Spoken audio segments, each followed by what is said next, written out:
Hey, la la la la la la la la. La la la la la la la la. La la la la la la. Lejado di kala Penei Shabbat lekabala lejado di likrat kala Penei Shabbat lekabala. Hey, la la la la la la la la. La la la la la la la la la la la la la la la.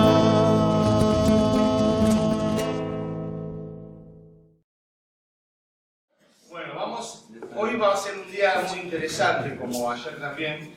Hoy vamos a comenzar con el tema de Kabbalah y sanación por la mañana y luego por la tarde con los misterios cabalistas de la Torá. Si algo que hemos hablado ya un poco, también hemos hablado un poco de la sanación, porque todos los temas se entrelazan entre sí. Siempre vamos a hablar del árbol de la vida, siempre vamos a hablar de la meditación, de tal manera que vamos uniendo todos los símbolos. Muchas gracias. Siempre es tradición en la Cábala. Siempre es tradición en la Cábala encender una vela cuando uno hace una meditación, cuando se hace una reunión, una clase. La vela, el que enciende la vela, ilumina su alma, dice el dicho. Y aparte de la vela, en hebreo, vela, ¿sí?, se dice ner, como nur, pero ner, con E. Y ner son dos letras hebreas, que es la nun y la re, es decir, la n y la r. Y esto es Neshama y Ruach. ¿Se acuerdan que hablamos de la Neshama y la Ruach? La Neshama, que es el alma más elevada, mental, y la Ruach, que es el alma de las emociones. Entonces, la palabra vela encierra estos acrósticos. O también algunos dicen que es Nefesh y Ruach. Nefesh es lo físico de la vela, es decir, el pabilo, la cera, y la ruaj es el fuego. Entonces, uno de los ejercicios más interesantes es contemplar el fuego de la vela, el brillo. Mirar el brillo de la vela profundamente nos permite entrar en otras dimensiones. Y cuando uno tiene una pregunta, por ejemplo, o quiere recibir un mensaje del más allá, puede mirar el brillo de una vela, concentrarse en eso, y eso es un portal hacia otra dimensión. Bueno, hay toda una ciencia con el fuego que se puede hablar, pero hoy nos ocupa el tema de la sanación espiritual. Podemos hablar muchísimo de este tema. Vamos a hablar una primera parte teórica y luego vamos a hacer ejercicios meditativos de sanación. Entonces vamos a tratar en esta primera parte teórica de aproximarnos al tema, porque es un tema muy vasto. Lo primero que uno debería pensar que para la Cábala la sanación es lo mismo que la iluminación. Aunque uno pudiese sospechar y decir, bueno, la iluminación es algo metafísico, filosófico o místico, y la sanación es curarse de una enfermedad. Sin embargo, sanación y iluminación es lo mismo. Bueno, lo que yo les decía es que la sanación es como una iluminación, porque la sanación es un proceso, ¿sí?, que involucra un despertar espiritual. Sanarse no es curarse de una enfermedad, sino que es encontrar un sentido profundo y espiritual. Por eso se dice que la diferencia entre la sanación y la curación es que la curación ocurre de afuera hacia adentro, mientras que la sanación ocurre de adentro hacia afuera.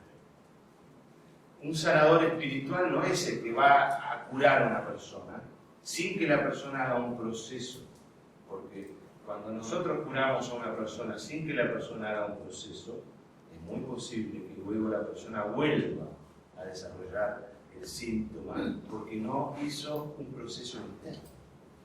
Entonces, el sanador, ¿sí?, es el que va a despertar el sanador interior que todos llevamos dentro. Es aquel que va a posibilitar que dentro de la persona ocurra una fuerza, un fenómeno que haga que esa persona haga un clic en su conciencia y por consiguiente, ¿sí?, esté más sana. La sanación, en este sentido, es distinto a la curación. En hebreo, nosotros tenemos dos palabras. Una que es rapó y otra que es rofé.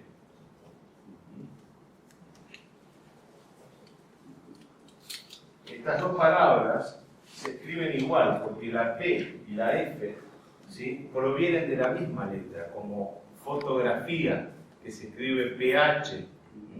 Antiguamente la letra FEI podía ser FEI o PEI, que era la F o la P. Depende si lleva un punto, la acentuación o la pronunciación es fuerte. Si no lleva ese punto, que se llama dagesh en hebreo, la pronunciación es suave.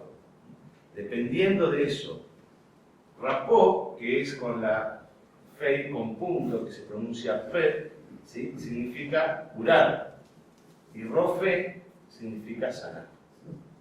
Porque es suave, no es agresiva, ¿no? Podríamos decir que el rapó es la alopatía, mientras que el rofe, ¿sí?, es una especie de homeopatía, que es la medicina sagrada cabalista, está más relacionada con la homeopatía, es decir, con el similar cura el similar. Por eso, si nosotros analizamos la Biblia y la Torá, todas las catástrofes simbólicas ocurridas en la Biblia, como por ejemplo el diluvio, ¿no?, que fue de agua, la torre de Babel, ¿sí?, son la misma medicina que la enfermedad, ¿sí?, el similar que cura por el similar. En el diluvio, por ejemplo, el ser humano había entrado en un proceso de indiferenciación, lo cual era sanado a través del agua, que también representa la indiferenciación. Nada más que en este caso, el agua sanadora era un agua divina. La indiferenciación que vivieron los que vivieron en el diluvio, en la época de Noé, ¿sí?, fue porque se mezclaron con los animales, ¿sí?, y porque cada uno tomaba lo que quería y no había una ley, un respeto. Entonces, la misma medicina tiene que ver con la misma enfermedad. Por consiguiente, la palabra rofé es muy interesante, porque si bien significa sanación, ¿sí?, si nosotros damos vuelta a esta palabra, formamos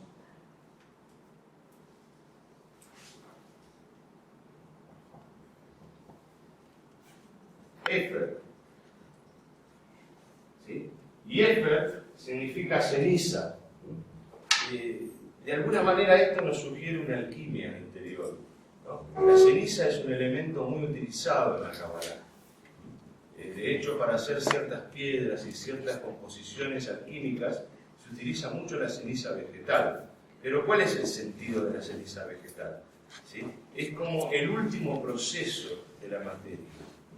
La ceniza tiene una propiedad que representa la muerte, pero es esa muerte que da vida. Por eso es un abono para la tierra.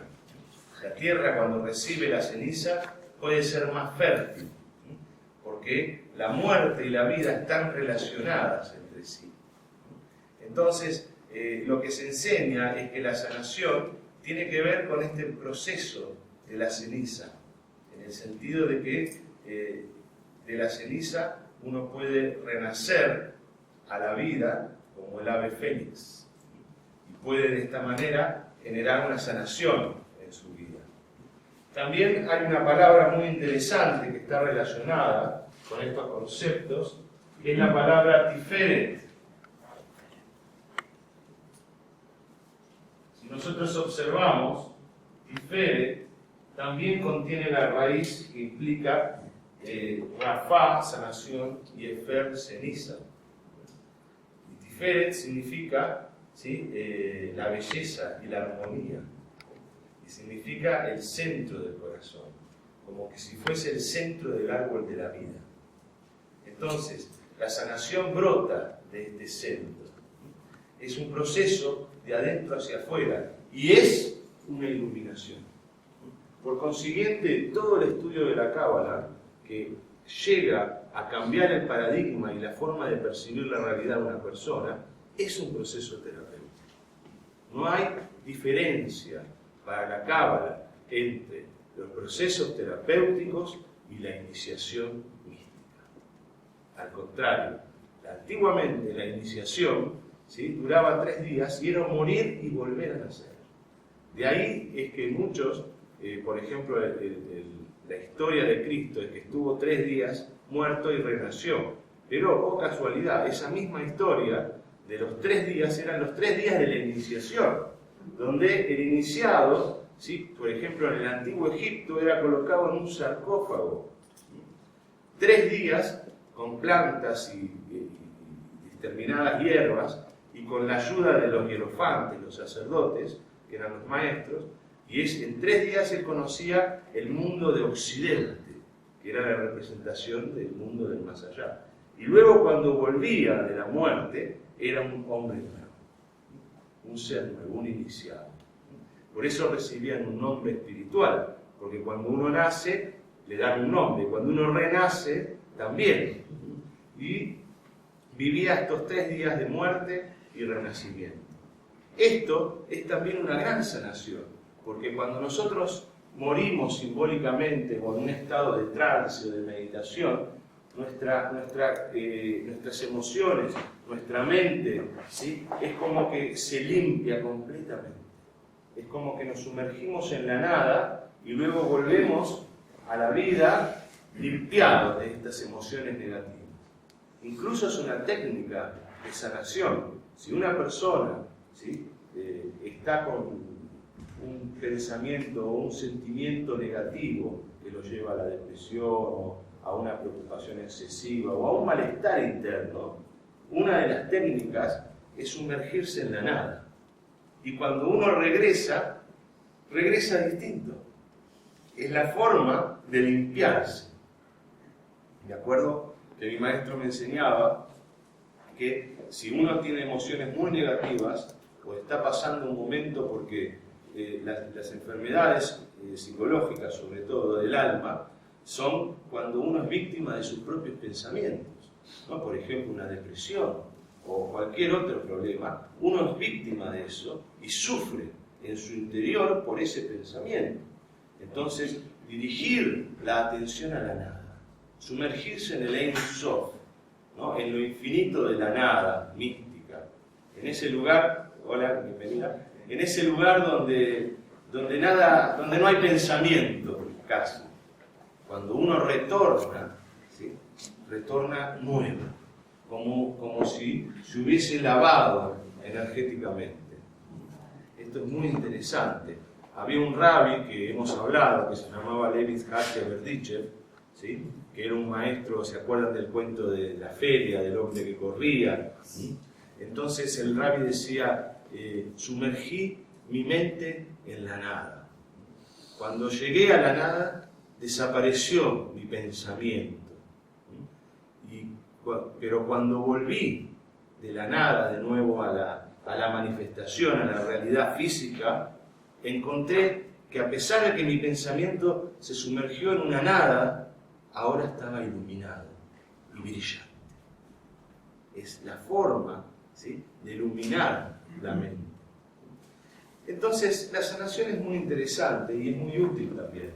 Había un rabbi que se llamó Rabbi Robert de Messerich, que fue un gran maestro, que un día le preguntaron, y de esto hemos hablado con Antonio el otro día, antes de entrar en la radio, tuvimos una linda conversación. Le preguntaron, maestro, ¿cuál es el mejor camino para rectificar y sanar el alma? sí, empezar reconociendo la pequeñez humana o comenzar reconociendo la grandeza divina. Entonces el maestro, que era muy sabio, dijo, en la antigüedad uno podía comenzar reconociendo la pequeñez humana. De tal manera, ¿sí?, que la humildad de reconocer la miseria o la pequeñez humana nos lleva a una corrección, a una sanación. Pero hoy, debido a la situación mundial, que ya la vaticinaban estos maestros en el 1800, dice, hoy hay que comenzar reconociendo la grandeza divina. Y desde la luz uno puede mirar las sombras. Porque si hoy miramos las sombras sin tener una iluminación, es muy posible que nos autodestruyamos. ¿Sí? Que entremos en una especie de masoquismo moral, ¿sí?, y no podamos avanzar. Es cierto, el maestro, antes de Karen Horney, antes de Sigmund Freud, vaticinó que el autoanálisis, si no es hecho desde el misticismo, es destructivo. Y es lo que pasó con Karen Horney, por ejemplo, que fue la que creó el autoanálisis prácticamente. Mucho autoanálisis, pero se terminó destruyendo. ¿Sí? Lo mismo pasó con Freud. Mucho autoanálisis, pero él seguía siendo neurótico empedernido. No pudo, ¿sí?, solucionar. Porque cuando uno se mira a sí mismo, juzgándose, estamos llenos de errores. Realmente el ser humano es eso.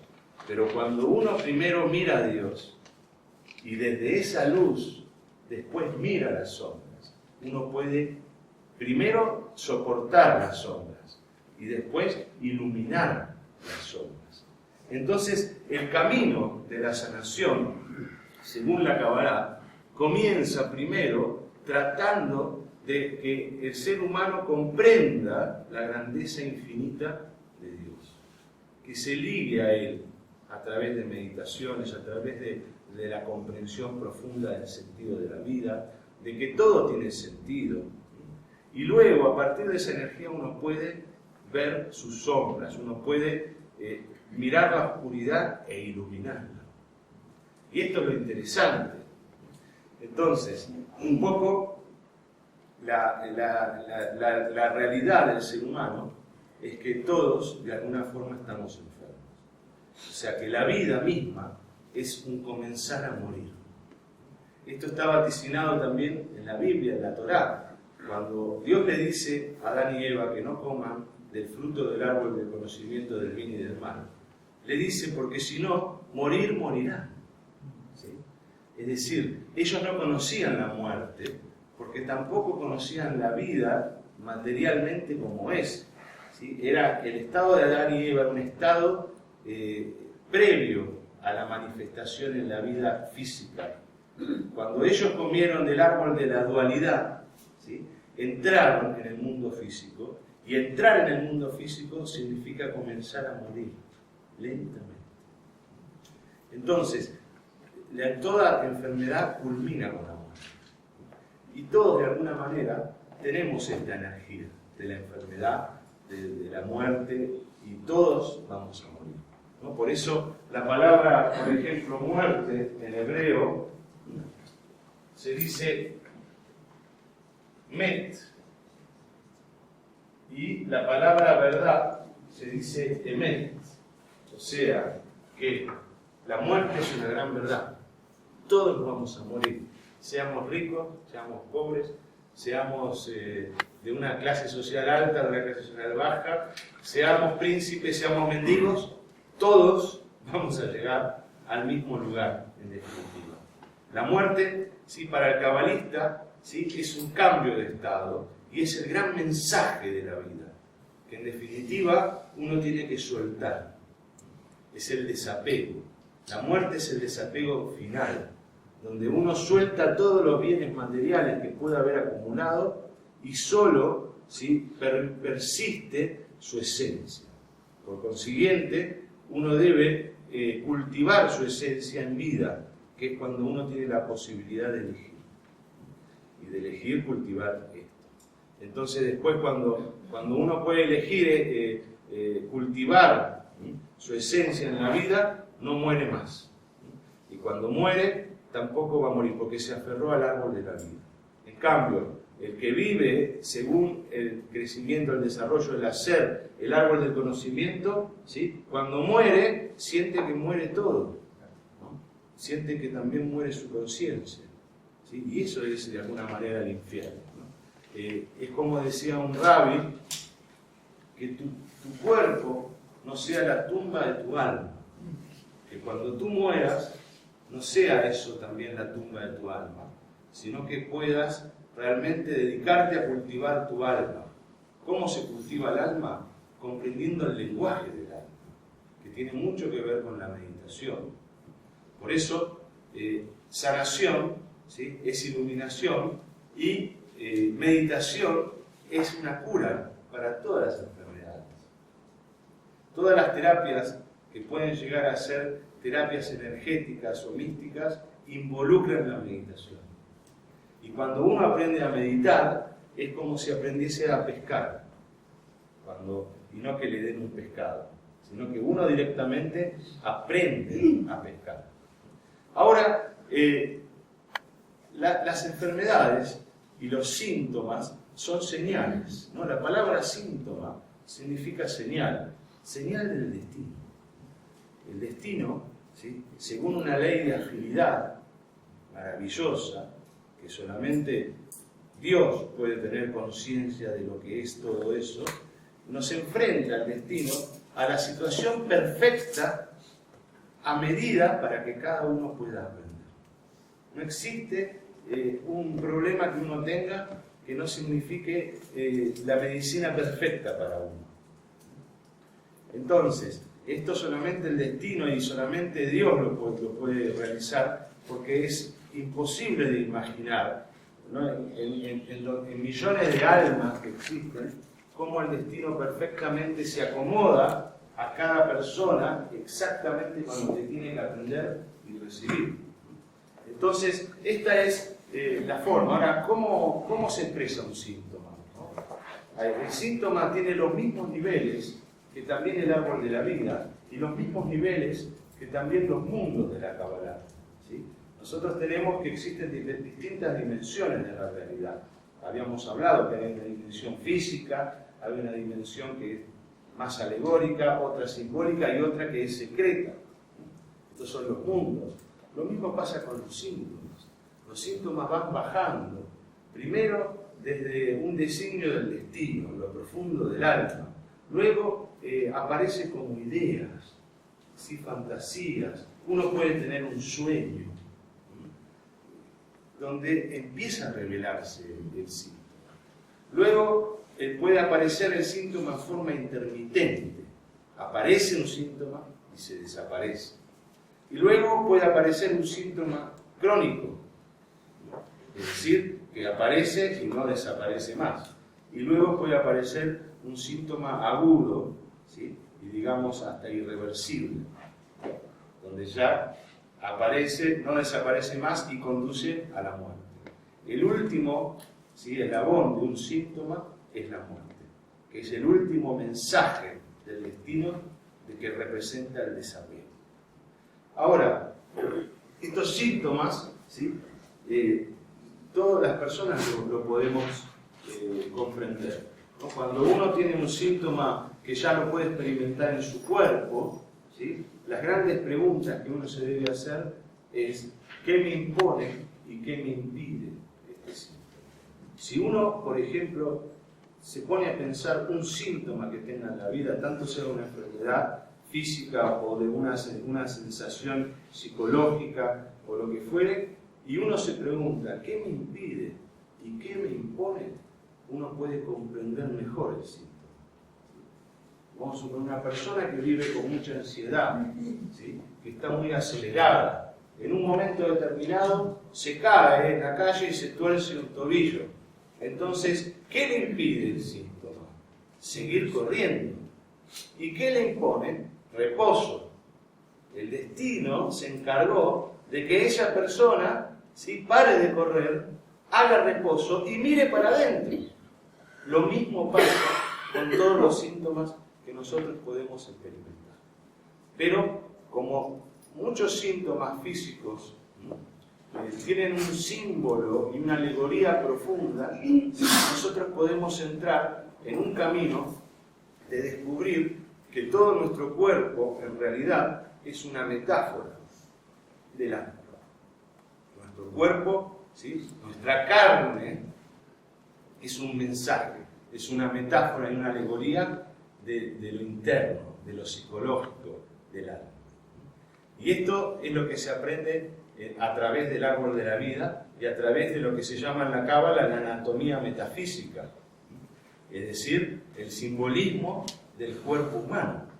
Así como yo les decía que cada parte de nuestro cuerpo representa un atributo psicológico, por ejemplo, ¿no?, los ojos, que tienen que ver con ver, se representa el entendimiento. O sea que cuando una persona tiene un problema en los ojos, es porque hay algo que no quiere ver, que no quiere entender.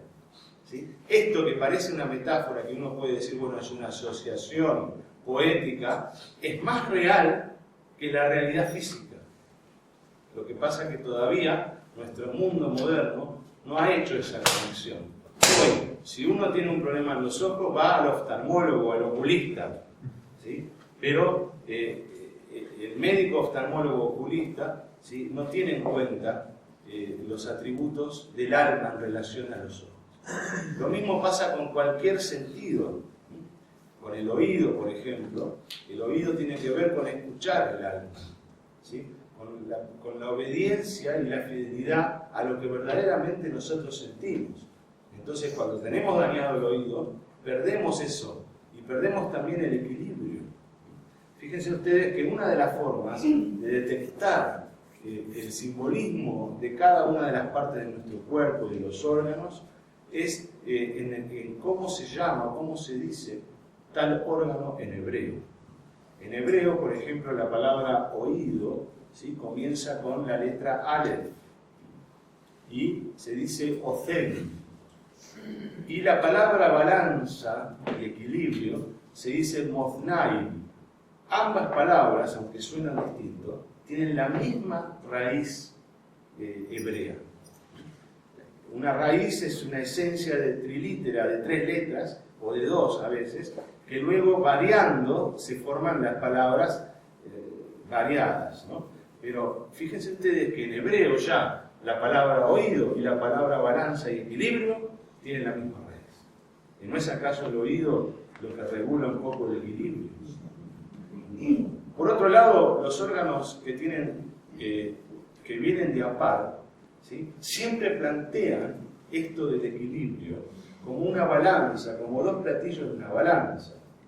Los pulmones, el corazón, todo nuestro cuerpo es de Apar, generalmente, y esto plantea opuestos complementarios, ¿sí?, y un trabajo a realizar, como las 2 columnas del árbol de la vida, la columna derecha y la columna izquierda. Bien, entonces, así cada órgano va representando. Por ejemplo, el hígado, ¿no?, en hebreo se dice kabed, y el honor se dice kabod.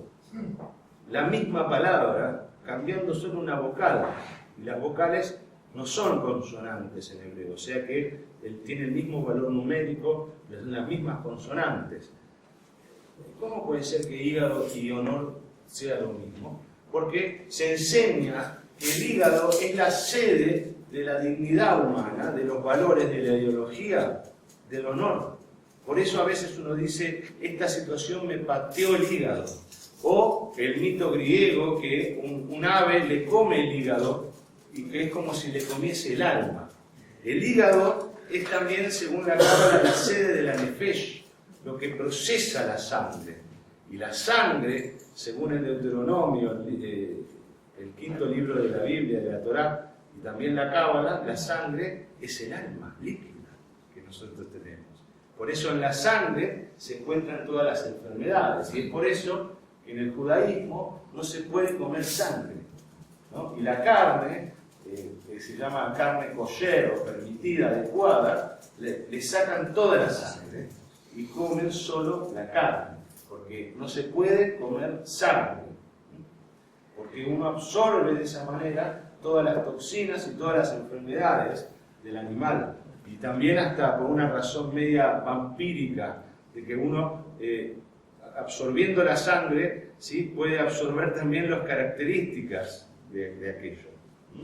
Entonces es muy interesante porque, por ejemplo, Adán, ¿sí?, que significa ser humano, contiene dentro de sí la palabra dam, que significa sangre, de tal manera que es el hombre rojo, el hombre sanguíneo. En la sangre está el alma. Y así cada parte de nuestro cuerpo, ¿sí? Vamos a suponer, por ejemplo, entrando un poco más profundo, también existen los sistemas, ¿no? Los sistemas, como el sistema respiratorio, el sistema circulatorio, ¿sí?, el sistema reproductor, el sistema esquelético, el aparato, ¿sí?, también representan grandes funciones místicas y espirituales, porque todo nuestro cuerpo está al servicio del alma. Entonces, por ejemplo, los cabalistas hablan de una palabra muy interesante, que es la palabra birur. Birur significa elección, como si dijéramos libre albedrío. Y los cabalistas enseñan que todos los órganos de nuestro cuerpo que funcionan de a pares tienen la finalidad de ejercer el libre albedrío. Por ejemplo, la respiración consta de inhalar, ¿sí?, la energía, la luz que hay dentro del aire y de exhalar el desperdicio del dióxido de carbono. Este proceso de inhalar la luz que hay dentro del aire y exhalar lo que no nos sirve es un proceso de selección y de elección, que lo hacemos a nivel automático corporalmente, pero que tiene que ver con el libre albedrío. Porque todo el ser humano es libre albedrío. Lo mismo pasa con la sangre. Hay una sangre limpia, llena de oxígeno. El oxígeno contiene or, que es la energía, como el prana hindú, ¿sí? Y hay una sangre que tiene toxinas y que se libera. Lo mismo con la digestión, ¿sí? Nosotros tomamos el alimento, dentro de nosotros absorbemos la energía, los nutrientes que hay en el alimento, y luego desechamos lo que no nos sirve. Y esto se llama birur. Y el cuerpo, mientras haga birur, está bien. Cuando deja de hacer birur, entonces ahí hay una enfermedad. Porque el cuerpo no puede, ¿sí?, separar lo bueno de lo que no es necesario, ¿sí?, lo vital de lo que no es necesario. Por ejemplo, el tema de la digestión es muy interesante. Los cabalistas enseñan que Adán y Eva entran al mundo a través de un proceso de digestión. Por eso es que simbólicamente se interpreta que comiendo del árbol prohibido, ellos entran en el mundo. Porque la nutrición y el comer es una forma de asimilar el mundo material. El espíritu, cuando encarna en un cuerpo, a través de la nutrición es como que incorpora lo material. Entonces, esto está simbolizado con Adán y Eva, que comen este fruto prohibido y entran en el mundo de lo material. Ahora, cada alimento, ¿sí?, contiene energía. Por ejemplo, la palabra ángel en hebreo se dice ma'alaj. Malaj significa ángel y ma'ajal significa alimento. Tienen las mismas letras. Entonces el cabalista enseña que hay que comer el ángel que hay dentro de cada alimento, como si fuese la energía angélica que hay en los alimentos. Esto es muy interesante, por ejemplo, bendecir la comida. Cuando uno bendice la comida, está descubriendo la energía que hay detrás del alimento.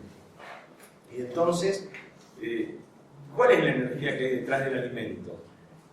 El or, lo que llamamos en la Cábala la luz infinita.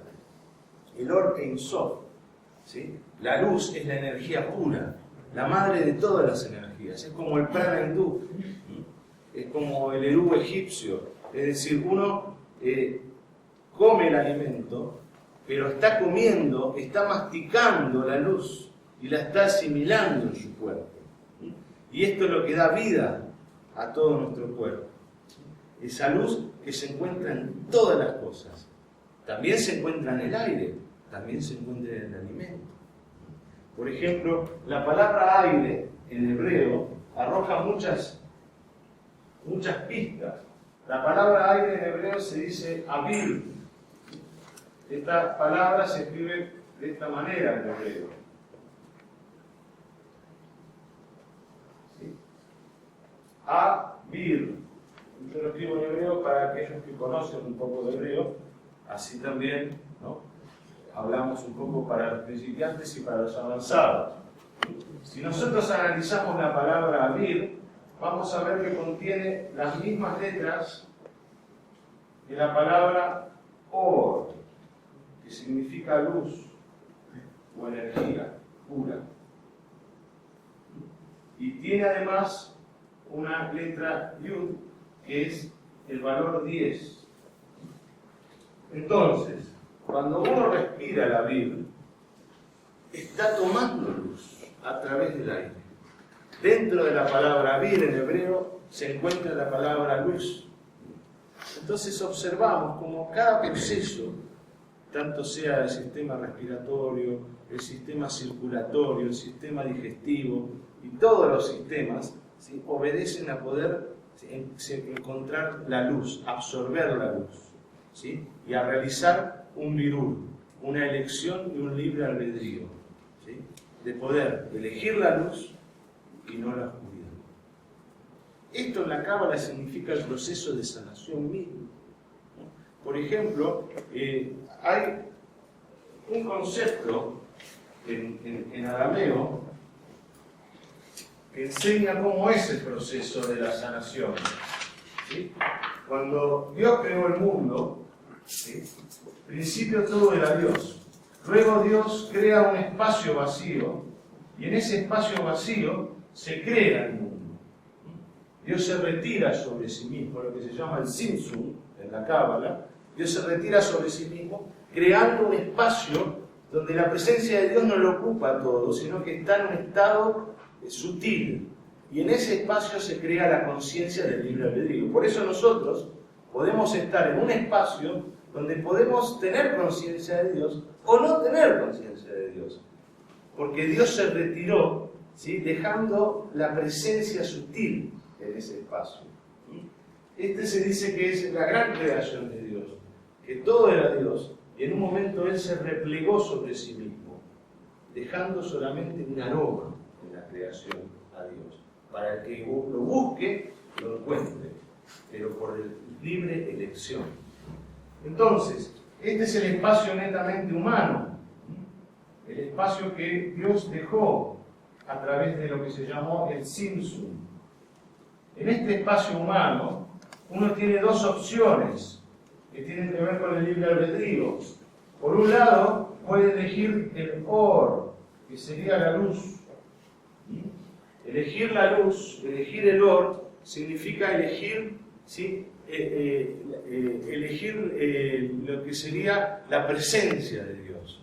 Concientizar que aunque Dios creó y dejó y guardó silencio, ¿sí?, comprender y experimentar que Dios existe. Entonces uno elige la luz, elige el sentido, elige que no hay casualidades, elige que todo es para un bien, que todo tiene sentido, que todo tiene un propósito.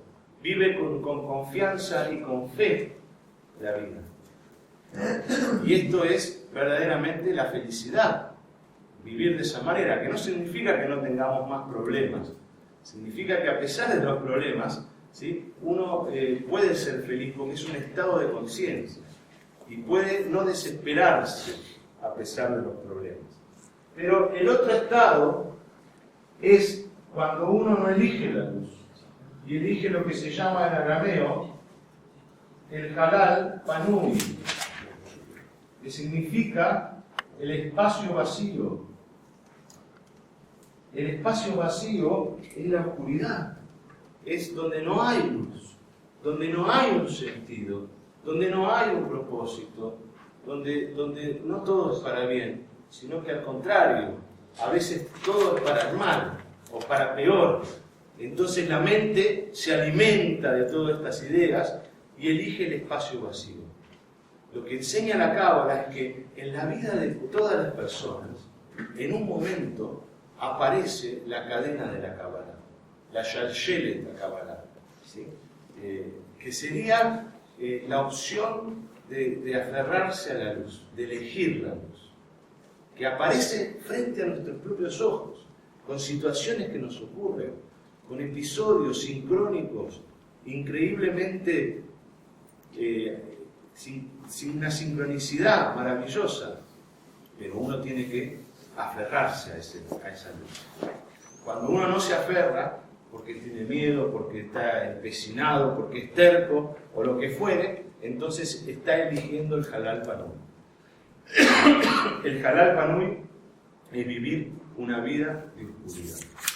Que eso es la peor enfermedad, porque ya les decía, enfermarnos enfermamos todos. Y es más, los grandes maestros de Cábala han muerto jóvenes, ¿no? Mismo un Jesús, que fue un gran maestro, murió joven, o un Rav Nachman, o un Isaac Luria, murieron jóvenes. Esto no significa que hayan estado equivocados, significa que así es la vida, todos vamos a partir. Y a veces cuando el alma termina su misión, aunque sea joven, se va, porque es un cambio de estado y continúa ayudando desde otros planos, como guías espirituales. Los guías espirituales cabalistas son almas de grandes maestros que no están hoy con nosotros en este plano, pero sí están en el otro plano. Entonces, cuando el alma elige el halal panui, elige la oscuridad, y eso es lo que sería la peor enfermedad, que es la incertidumbre, la angustia de la incertidumbre. Cuando uno está mal y no sabe por qué, y no es consciente, porque eso es lo peor que nos puede suceder, porque vamos a repetir siempre el mismo error y no podemos cambiarlo, ni podemos tampoco comprender el porqué. La angustia de la incertidumbre es un poco el paradigma de este mundo, ¿sí? Hoy en día, el paradigma del mundo, o digamos, la energía del mundo, es la incertidumbre. Ya los valores espirituales, uno no cree más en ellos, porque hemos sufrido mucho con las religiones, con los dogmas. La gente tiene, como habréis observado en la presentación del viernes, la gente tiene como un prurito con la religión, no quiere saber más nada, ¿sí? Han sufrido con los dogmas, etc. Entonces hay una gran incertidumbre de valores, una gran incertidumbre espiritual, una gran incertidumbre acerca del sentido de la vida en general en el mundo. Por consiguiente, la sanación en este sentido tiene que ver con favorecer que las gentes puedan de nuevo encontrar un sentido de vida. Salir del halal panui, y cuando aparece la cadena de la Kabbalah que viene de la luz, aferrarse a eso. Entonces esa cadena uno se aferra y de la otra, en la punta, Dios la sostiene y uno la sostiene abajo. Entonces se establece un contacto directo con esa luz, ¿no? Esto es lo que se llama el Kev. Cuando Dios creó el mundo, haciendo el Simsum y retirándose él mismo simbólicamente para crear un espacio vacío donde crear, Dios emanó de este espacio vacío una línea de luz que se llama Kab. Sobre esta línea de luz se genera el árbol de la vida. Este Kab significa línea. Es una línea directa de lo infinito hacia el ser humano. Cuando esta línea se corta, aquí aparecen entonces los síntomas, las enfermedades. Y depende de dónde se corte, ¿sí? En el cuerpo, en qué zona, es el mensaje en cuestión. Por ejemplo, ustedes recordarán que el árbol de la vida tiene tres triángulos, ¿no? El triángulo del pensamiento, el triángulo de la emoción y el triángulo de la conducta y del comportamiento. Bueno, estos tres triángulos están asociados a tres letras hebreas. Estas tres letras hebreas se utilizan para la meditación y para la sanación y son llamadas las tres letras madres.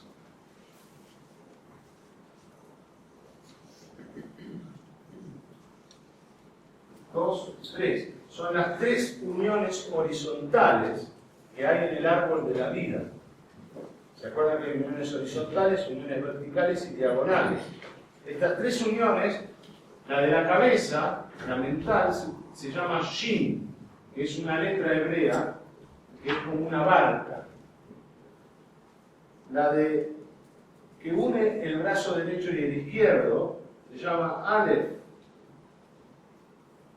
Y la que une en el abdomen, las dos piernas o los dos riñones, se llama Mem. Estas tres letras madres son los tres primeros centros de energía que existen en el ser humano. Si en la Kabbalah, antes de que vengan los 7 chakras o los 7 centros, existen primero 3 grandes centros: la cabeza, el pecho y el abdomen, lo que se llama la cabeza, el plexo cardiopulmonar y el plexo urogenital. Entonces, dependiendo de dónde está el problema, uno puede ya entender en qué triada del árbol está el destino dándonos una señal. Porque el síntoma es una señal, ¿no? Si tiene que ver con el triángulo inferior, sí tiene que ver con la convivencia, tiene que ver con el camino de la vida. Si tiene que ver con las emociones, con el triángulo del medio tiene que ver con las emociones, con los sentimientos, y con la cabeza, con el intelecto y con lo que pensamos. Entonces podemos encontrar aquí ya una respuesta y podemos trabajar para armonizar cada uno de estos centros, ¿no? Por ejemplo, cuando uno hace una sanación a otra persona, ¿sí?, uno puede en cada uno de estos centros, en la frente, en el pecho y en el ombligo, emanar energía, concentrándonos en esta letra hebrea, que es la que sirve para emparejar las fuerzas de esos centros. Pero también uno puede hacerlo para sí mismo, ¿sí? Y también se puede hacer a través del sonido. Por ejemplo, la letra Mem, que representa el plexo urogenital, es como un murmullo. Es el sonido que se emite sin abrir los labios, pero permitiendo que vibre todos los labios hasta que vibre toda la cabeza, hasta que vibre todo el cuerpo, ¿sí? O sea, uno empieza haciendo el murmullo y vibrando los labios, y esta vibración se extiende hasta que todo el cuerpo vibra. Luego, el pasaje del ombligo al pecho es cuando uno hace la Mem con los labios cerrados y luego abre la boca pronunciando una A. Entonces esto eleva la energía del ombligo hacia el pecho, ¿no? Uno hace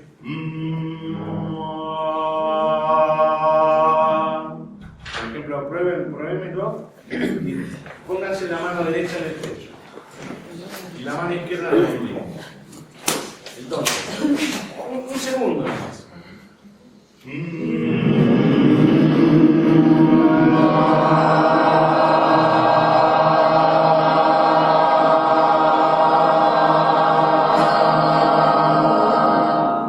Muy bien. Observan cómo la energía se eleva y la A vibra en el pecho. Bien. Y luego la Shin, ¿sí?, en realidad es el armónico, es el sonido más sutil, pero no es fácil de lograr el armónico, requiere entrenamiento, pero sí es como un silbido, es como el sonido del fuego, ¿me comprenden? Como si uno, por ejemplo, silbara. Entonces el murmullo, la A y el silbido, pero no es un silbido, es un armónico, que después lo vamos a hacer para que ustedes vean cómo es. De esta manera uno puede estimular cada una de estas 3 letras madres, cada una de estas 3 energías, también con sus manos. ¿Sí? Si uno eleva las manos y canaliza energía a través de las manos, uno puede darse energía en estos 3 centros. Y si uno quiere trabajar con una persona, uno puede colocar a la persona de perfil, ¿sí? Y comenzar colocando la mano derecha sobre la frente, la mano izquierda en la parte de atrás, y empezar a emanar energía en la frente, en el pecho y en el abdomen. Esto produce una sensación de equilibrio, de paz. Cuando uno hace una sanación con sus manos a una persona, la persona siente paz, se siente bien. Es como que el aura se le armoniza. Y este es el principio de la sanación, porque hay un principio homeostático en el cuerpo, donde el cuerpo mismo se sana a sí mismo. Y nosotros lo que vamos a hacer es estimular eso a través de la energía. Entonces, el árbol de la vida también es un mapa para la sanación, ¿no? Ustedes recuerdan los antiguos telefonistas que, por ejemplo, conectaban una línea con otra y hacían un puente para que se comunique. Bueno, lo mismo sucede en el árbol de la vida en cuanto a la sanación y al cuerpo humano. Mi mano izquierda recibe, mi mano derecha da. Si yo me coloco detrás de una persona y coloco mis manos sobre sus parietales, ¿sí? Yo voy a establecer una comunicación entre la binah de la persona, el hemisferio izquierdo, y la jokhmah, el hemisferio derecho. Y va a haber un fluido, un puente de energía, porque la energía izquierda va a recibir, la energía derecha va a dar, y va a formarse un movimiento, que es lo que nosotros tenemos que lograr, ¿sí? Porque la energía estancada es la energía que se enferma, ¿sí? Mientras el río fluya permanentemente, nosotros estamos limpios y la energía fluye. Pero cuando la energía se corta, ¿sí? Ahí aparece una clipot, una cáscara, un bloqueo, y ahí es donde se desarrolla la enfermedad. Por eso cuando uno observa el aura de una persona, ¿sí? Puede haber zonas que brillen más y otras que estén más opacas, oscuras, o que brillen menos. Eso significa que allí la energía está bloqueada. Esta línea K de luz que proviene del infinito atraviesa todo el árbol de la vida, ¿sí? Y va entrando en cada uno de los centros. Cuando se cae un corte, ¿sí? Se nota en qué parte. Por otro lado, hay una psicología también en estos 3 centros. Cada persona, ¿sí? Tenemos estos 3 centros, y cada persona tiene desarrollado un centro más que otro, ¿no? Por ejemplo, están las personas que son más intelectuales, que son más pensantes, están las personas que son más emocionales, ¿sí? Y están las personas que son más sexuales. Esto lo vemos, por ejemplo, en la postura corporal de una persona, ¿no? Está la persona que cuando hablamos con ella, ¿no? Acerca siempre la cara y nos mira, ¿no? Típico con lentes, tipo intelectual, ¿no? Que nos mira y que acerca la cara porque acerca la mente. Está la persona, ¿sí? Que saca el pecho. Tipo, por ejemplo, no sé si aquí también se dice patobica a los que cuidan los bolichos, que están siempre haciendo pesas y complementos y pisando el pecho. ¿Cómo se dice? Que siempre están así, ¿no? Como Popeye, ¿no? Como, bueno, en fin. Esa persona tiene su energía aquí. Y después allá,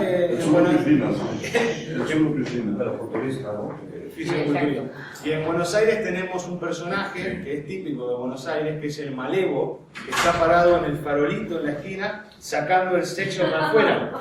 No sé acá cómo sería el personaje típico español. El malevo era que tenía cuchillo atrás, y en la época, hace 100 años atrás, y que siempre se para sacando el sexo para afuera. Entonces uno observa a una persona y ve qué centro de energía está más fuerte en esa persona. Lo ideal, ¿sí? Es tener el centro de energía aquí en el pecho. Porque el pecho, que es la ruaj, van asociando, ¿no? La ruaj que comprende esta parte, es el puente entre el pensamiento y la acción. Es lo que comunica. Cuando uno respira, toma aire, El aire entra y sube a la mente y luego baja al cuerpo. Entonces el aire es el que une lo mental con lo físico. Y esto es importante, ¿no? Porque hay un aspecto vertical de la respiración. Entonces, estas son técnicas simples pero muy efectivas, que cuando uno, por ejemplo, no precisa a veces ir a un profesional o ir a un psicólogo, sino que puede agarrar a una persona que se siente mal, hacerle una armonización y la persona sentirse mucho mejor. Simplemente son herramientas que cualquiera puede aplicar. No hace falta tampoco ser un maestro, simplemente hacerlo con concentración, ¿sí? Y hacerlo con amor y entrega. Hay muchas formas de emanar energía y hay muchas formas de cargarse de energía. ¿Podéis bajar un poquito al aire? Sí, es que estamos nos sumamos incomodísimo.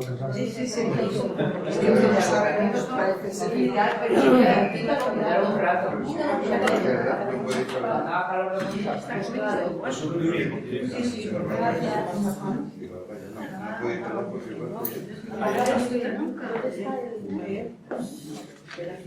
¿Y aquel se pudo apagar? Hay un botón ahí que apaga. Me da la nuca en la espalda, yo estoy enferma, no me voy porque para mí esto es muy importante. Si me ¿podemos hacer una relación? Estoy fatal. ¿Podemos hacer una relación ahora? He evitado ir ahí, pero de aquí.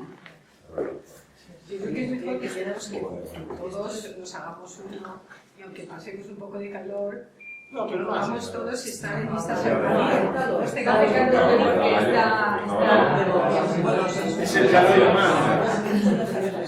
Antes hacía por luz. ¿Pudiste, Antonio?